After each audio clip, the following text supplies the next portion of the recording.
homework. Part 1, store the flicks in an array as well as in the DOM. So the idea here is that the DOM is not a great source of truth for our data. What if we later wanted to make this actually sync with a database? We would want just the data in there. You could, and someone did ask this, I can't remember if it was in the morning or afternoon. Well, what about just storing like the whole UL? Storing the HTML of the UL in the database? Or storing that in the array? Storing the LIs in the array? You can do that. I mean, that's a clever solution to the problem. The reason we're not going to do that is because we want the data in a kind of pure form, because what if this front end, this web-based front end for this, isn't the only way to interface with this data? What if there's also a REST API or something, and you can also get this as JSON? What if there's a mobile app, etc.? So we want just the data in as pure format as we can get. So we're going to keep track of it in an array where we have nothing but the actual data. Like the LI isn't part of the data. The data is the name of the flick, whether we faved it or not, and the order in which they appear, right? So using an array puts them in order. And then we have these little tiny JavaScript objects for the rest of the data, the ID and the name for now. So we went ahead and created the array at the last minute yesterday. This.flicks. So this being this object, right? So it has a property called flicks now. It's an empty array. How do we add something to that array? And when do we add it? Well, anytime after we've created the flick here, right? We don't want to just push the name on there.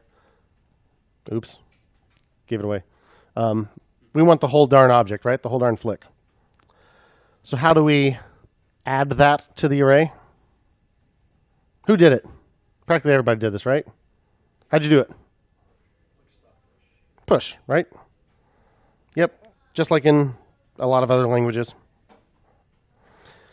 The array is this.flicks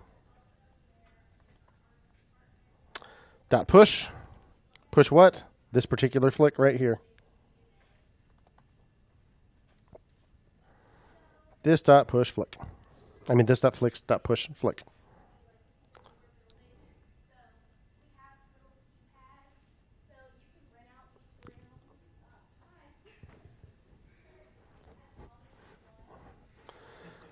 So, the rock. Did I refresh? I think so. The rock. Bad boys. Let's check it out. How can I check it to make sure it worked? Well, we still have app, right? So app.flicks is my array. Yay, it's an array with 2 objects in it. Object 0, ID 1, the rock.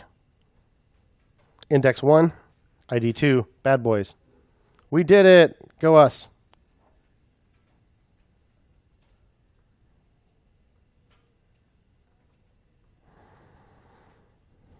Add flicks to an array.